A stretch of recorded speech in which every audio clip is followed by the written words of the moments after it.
Hey everyone, my name is Angela Lynn. And I'm Jesse Lynn, and welcome back to another episode of But Where Are You Really From? Today we have a special guest with us, Lydia Bai. Welcome to the show. Thank you for having me. I'm so excited. We're excited to have you too. Before we get started, we definitely want the listeners to know who you are. So, why don't you give yourself a little bit of an introduction and fit in our signature question that we like to ask, but where are you really from? But answer that the way you want to answer it, not the way you may have been forced to answer it. Where I'm really from is I live in Irvine. I have an amazing dog. He's 90 pounds. His name's Major. And I love living in California. Hold on. We didn't even know this. Jesse and I are from Irvine. Yeah. Oh, cool. Yeah. Born and raised. And I'm literally going to move back there for a bit next month. So Let's hang out. Yeah. Done. yeah. I also moved to Northern California for school. I went to Stanford and then I worked in the Bay for like 6 years and then pandemic hit and I moved back and I just love it here. But to answer the original question, an introduction to me, Lydia. I played volleyball all 4 years at Stanford. I remember like being one of the few Asian girls playing volleyball and then I did investment banking. Once again, only girl now and only Asian girl there. And then I went into like startup culture in San Francisco. And then what kind of saved me from burnout and all of that stuff and this kind of finding my self-worth, I got to be in a movie in China in Mandarin about my mom, and I just suddenly was just surrounded by so many other Chinese people, and it was just so amazing. And then it kind of changed my trajectory for my career, and I'm like now a life coach. And so that's just like a quick intro about me. Wow. Okay, hold on. So many things. Going back to China to play your mom in a movie. Okay. Who is your mom? Please tell everyone who's your mom that you were able to play her in a movie. Yeah, my mom is Lang Ping, and she is just a really famous volleyball player in China. I'm going to explain it as if I was explaining it to my white friends. But because like normally, like if I'm talking to Mandarin speakers and they're from mainland China or their parents are like, oh my God, like my mom loves your mom or whatever, right? She is just a really cool person. I think she's like a 4-time Olympian now, and she won gold as a player, 84.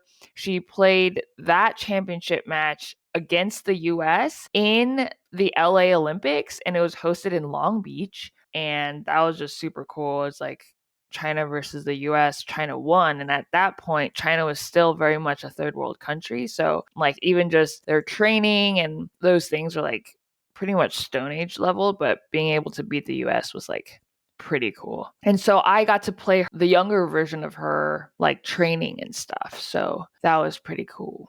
That's awesome. What was that experience like? Do you feel like you learned something new about your mom by playing her? Honestly, it was just more like my experience was so cool being on set, acting and speaking in Mandarin, and finally having friends in China that spoke Mandarin too. I feel like because I was born in the US and I only went back during the summer, I didn't really have any Chinese native friends. And that was just so fun to be accepted and just be a part of this community. And regarding my mom's stuff, honestly, the film is not entirely true. The scenes are like very much fabricated, so I think in that sense I didn't learn more about my mom, but it was cool because she got to visit on set and we got to like bond and have some cute moments together. I have a question about having to act in Mandarin. Okay, so I don't know your Mandarin level, but Jesse and I talk about this a lot because we also are American born, but grew up speaking Mandarin in the household, went to Chinese school, blah, blah, blah, but, not as fluent as somebody born and raised fully in the motherland. So for me, like I'm putting myself in your shoes, was imagining that was me. And I'm like, oh my God, even reading the script, I probably would not have been able to like read the script and then to convincingly, like naturally speak as if I'm a full grown adult who grew up there. For me, would have been really, really difficult. So, what was that experience like? I'm imagining like the cast and crew helped to make it a little bit more like natural feeling. Like, what was that experience like to up level your Mandarin? Totally. So I'm just like you guys, probably just taking AP Chinese in high school and maybe going to like Chinese class on Sundays. So it was crazy. They gave me the entire script and I couldn't read it. There were just like too many words I didn't know. And so basically we just had to take out just my scenes, translate it, and I just had to learn that scene, that part of the story, like a month before. Basically, I didn't even know if I got the part yet, but I was working with an acting coach, so we just like worked on it a lot, explaining the story and the character. Honestly, it was pretty stressful because, if they were like, oh, today we're filming this scene, and I'd be like, I don't know this scene, and I would have to like pull out the page and like Google Translate, like, what does this mean? And then, okay, what is the correct way to like pronounce this, the intonations, like 1 2 3 or like whatever it is, and just practice it. But the most stressful part was after filming it, and I would go to like a press tour, and it was really stressful because this was about my mom and she's such an icon in China, and they would ask me these really tough questions about like New Pai Jingshen and like the like Chinese cultural movement, and I'm just like, I have like second grade level like, and it's so tough because just like you said, like I am an adult and so I know how to speak English and I can convey myself intellectually like very clearly, but when it comes to Mandarin, my listening is great, like probably high school level listening, but my speaking is like second grade level, and it's so weird to interact in an environment where I can't really speak at the level that I want to, and I really came to terms with that like head to head during this press tour because they would ask me these questions about my mom and like China and how it's different for people now versus then. And I remember I had to like Google Translate, figure out like generally what I had to memorize, and it was just really stressful. That sounds really stressful. I totally vibe with you because that's exactly how I felt when we just recorded an episode, or it's live right now, where I was talking about going back to Taiwan recently, and I had to do like adult things. Like I opened a bank account and like activated health insurance and all this shit. And I'm like, I don't know how to say any of this stuff. And they were asking me all these questions at the bank of like certain features or like investment tools or whatever, if I wanted to activate them. I'm like, sure. I'm like, it's weird, right? To be like, they see you and expect a certain level of Mandarin comprehension and like speakability based on how you look and your age and whatnot, but we just don't have that necessarily. I just reminded me like, so because it's a volleyball movie, I had a team that like they cast, and it's just 12 other girls that I mentioned, I finally made friends. But even then I realized that because I had like a second grade level, whatever, I kind of acted like a kid. And I don't know if it was because, you're an actor, so you're more connected with your inner child and you're more playful. But there were some pretty hurtful things that some of the girls kind of inferred about me, which was like, oh, you're an American, so you're kind of like dumb. I think because I couldn't articulate myself and kind of demonstrate my knowledge, they just assumed that I was kind of dumb. So that was more hurtful than the press conference. I'm sorry to hear that. But you did mention that this movie was kind of like a jumping off ground, if you will, for you to transition into something new. So I'd love to hear what about the experience really triggered that for you. Obviously, every experience is multifaceted. Overall, amazing experience, super motivating. I felt like I found purpose again, and I was just able to speak and be myself. And that was very different. When I went back to the Bay, I just like came back to my desk. Like when you're back in this same environment, the same feelings come in. And it was just like, wow, I'm feeling burnout, like severe burnout.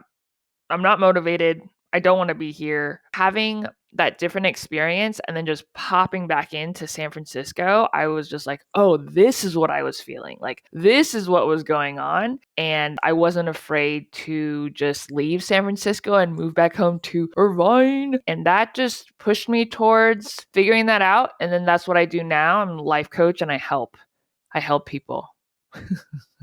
That's awesome. You mentioned something about speaking, and it made me feel like you were saying, in a way, like in your life experience up until the movie, you weren't being heard. Could you say more about like what that feeling is like? Absolutely. I'll start with when I did acting classes to prepare for the film. They would like do this thing where, after you're warmed up and you're relaxed, they have you close your eyes and they're like, imagine a scenario where you think about someone that really hurt your feelings and you bring them up in your head and you imagine that person being right in front of you. And basically it's just like, what would you say to them now if you could talk to them right now? I had the person in mind. I had the, imagined conflict where they wronged me and I couldn't say it out loud. What it felt like physically was like just a pressure on my chest. After that day, we did it again the next day and the next, and eventually I could say what I wanted to. And I think it was just all of my experiences from growing up, college,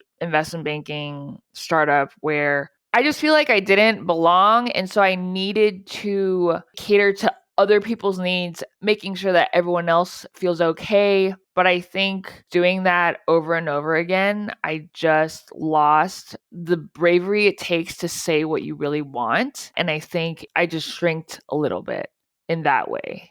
It sounds like your acting experience was a bit of live therapy for you. Does that feel like part of the process?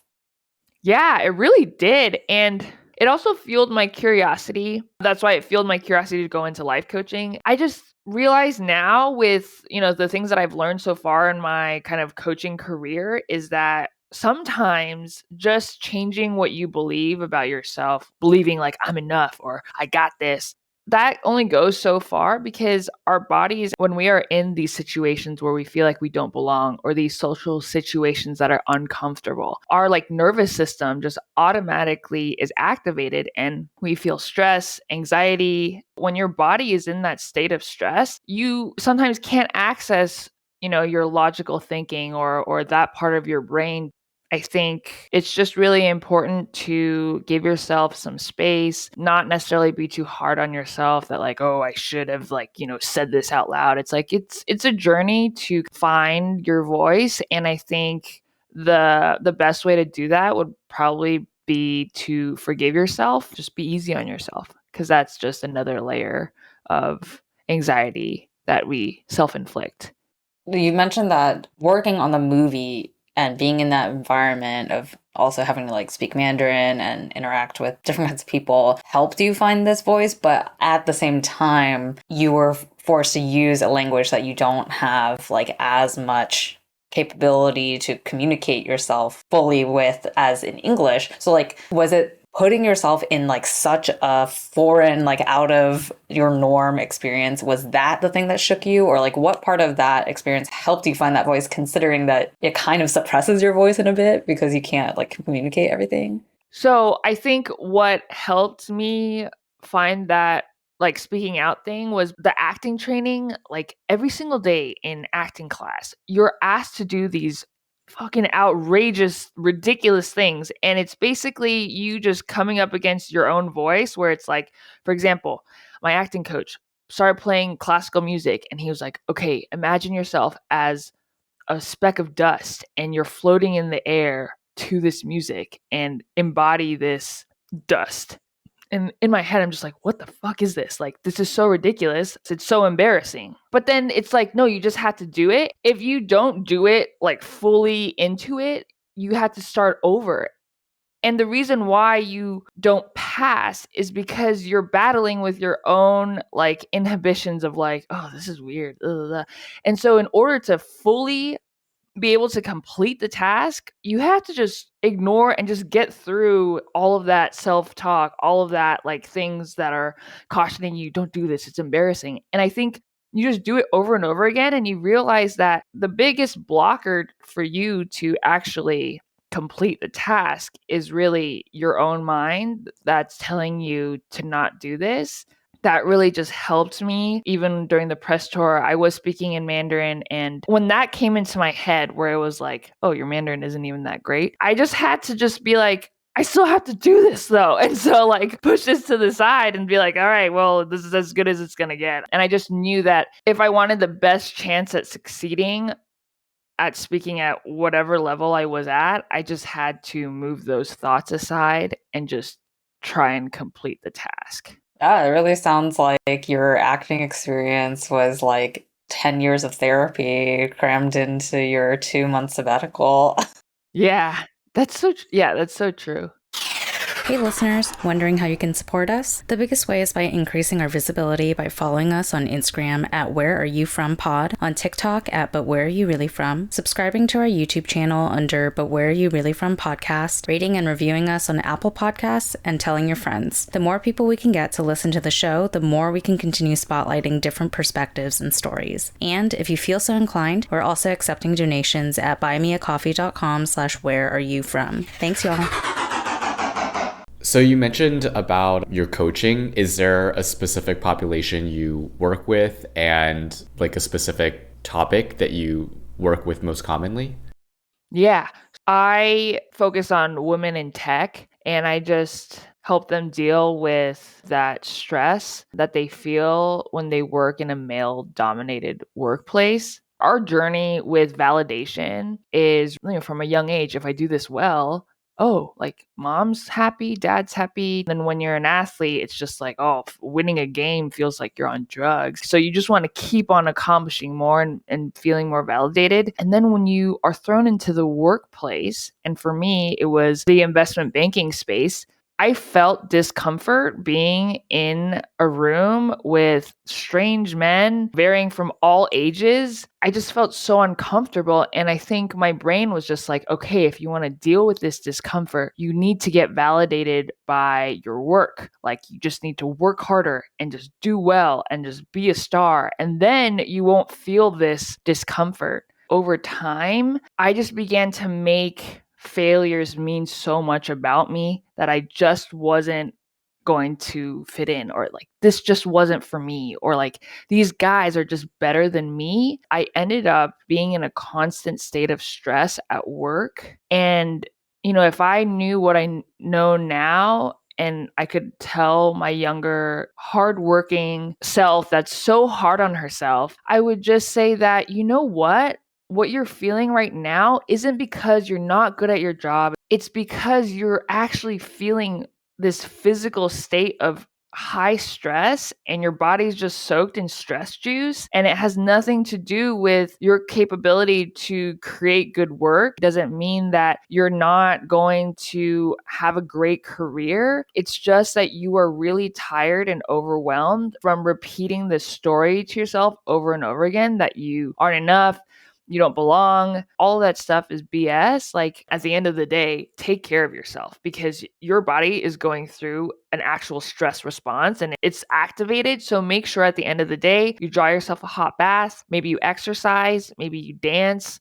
or you like listen to a song, but anything that kind of invokes play and letting yourself know that you're safe and you can rest, I think is so important, because then we're able to kind of complete that stress cycle and our body knows that we're safe, and it signals to the brain that you're safe, everything's okay, so that the next day it doesn't carry over and just continue to build from that level. Because when that happens, like let's say that day this happened and you're at like a 400 level activation, and then if you don't take a bath, watch some comedy on YouTube and laugh out loud, like really laugh, the next day you're going into work at that 400 level, and then something really chill could happen that's not that bad, but it builds upon that. And so you don't really want that to happen where it builds up on the next day. You really want to try and reset every single day. So it sounds like a lot of the work that you do is practical and like doing a lot of exercises with your clients to work through the specific situations that they're stuck on and how to like overcome it. What is the difference between therapy and life coaching? And what is the scenario in which you would need both? Some of the things you mentioned, I've probably done before with my therapist, but some things I haven't. Is it like because your whole niche is around work, it's just the opportunity to dive like much deeper and focus on that? Or like what else is specifically life coachy area versus therapy area? Such a good question. For life coaching, it's very transparent on what we're working on.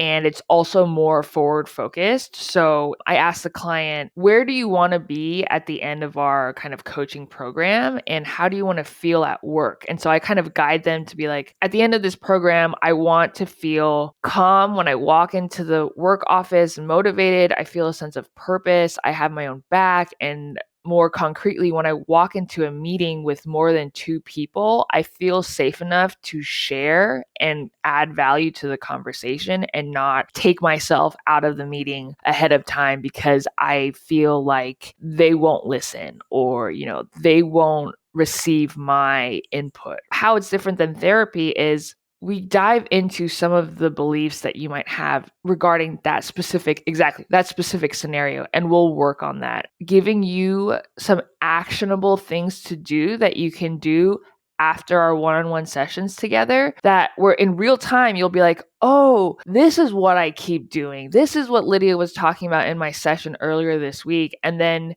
you just create more actionable steps. So, the next week in the next meeting, you're like, oh, I can do this, right? So it's just more progressive, looking forward. I'm always checking in and we're actively working on these things. Listeners, thank you for tuning in. Lydia, thank you for joining us. This is a good segue, I think, for you to let our listeners know where they can find you, where they can contact you, what you're currently working on.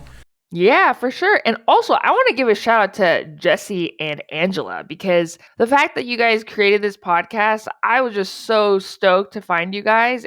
But where are you really from? Like that question, it just hits really deep. And then listeners, thank you for listening. I love connecting with other Asian Americans. So please hit me up. You can find me at www.lydiabai.com, LYDIABAI. It'll be in the show notes, I'm sure. And then also connect with me on LinkedIn. Send me a DM, slide into my DMs. It's just linkedin.com/LydiaBai. Check the show notes for more information. Thank you so much for joining us. We had a lot of fun with you today on this episode. Listeners, thank you for listening. If you have questions for Lydia, reach out in our comments, or you've already heard now, lydiabai.com or LinkedIn. Hit her up, hit us up. Let us know what you resonated most with in this episode. And come back next week because we will have another fresh episode for you then. And until then, 再见, bitches.